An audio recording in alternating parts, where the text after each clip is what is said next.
You didn't give Miranda any warning, did you? You just smacked him with that bedpost.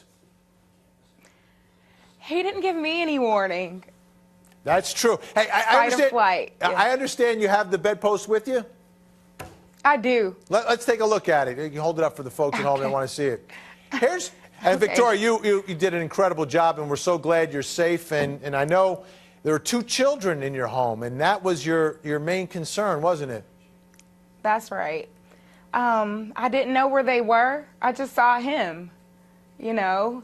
And if I didn't do what I had to do, who knows what would have happened to them. And as I said before, I'm scared of what could have happened more than I am of what happened.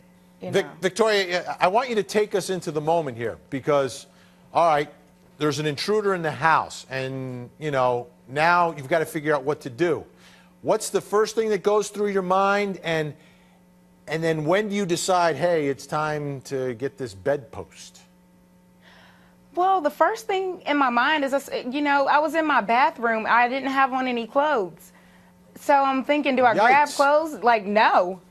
All right, so you've got no clothes on, right? None, So now, are you looking around for a weapon, and what are you thinking of potential things to use here to protect those children and yourself? I grabbed incense first. Incense? A pack of incense. Yeah, and I'm like, I can't do anything with a pack of incense. Okay, so you check that off, and then what's the next thing you're thinking of? And I just turn around, and my bedpost just had a beam around it. It's just like, here, you know, get me. And I grabbed the bedpost, and as I grabbed the bedpost, he was entering my room. Now, was the bedpost connected to anything? Was it easy? Could you just grab it and it was ready to go? Did you have to detach it in any way? It was halfway connected and halfway loose. I thought all of my posts were connected tightly. Just so happened this one was the only loose one. All 3 of the other ones are so tight. Like, I wouldn't have been able to rip. Well, maybe then I would have been able to rip it off. But, that's you know, the other I had part, to right? unscrew it a little bit. There's a whole bunch of adrenaline going on. So you're not getting a screwdriver and, like, detaching. So you're just ripping the bedpost out? Yeah, I didn't have time to get a screwdriver. Who knew? I didn't know where a screwdriver was. I didn't know anything at that point. I just knew this man was in my house, and I didn't know him, and he shouldn't be there. Okay, so now you have ripped the bedpost out.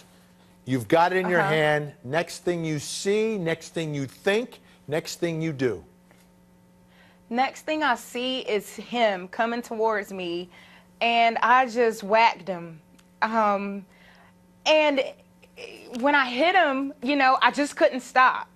I just kept going, and he's backing up, and it's like adrenaline. Well, I don't know if it's adrenaline. At this point, it's like, beat him and get him out of here, but don't let him go too far because the police need to get him.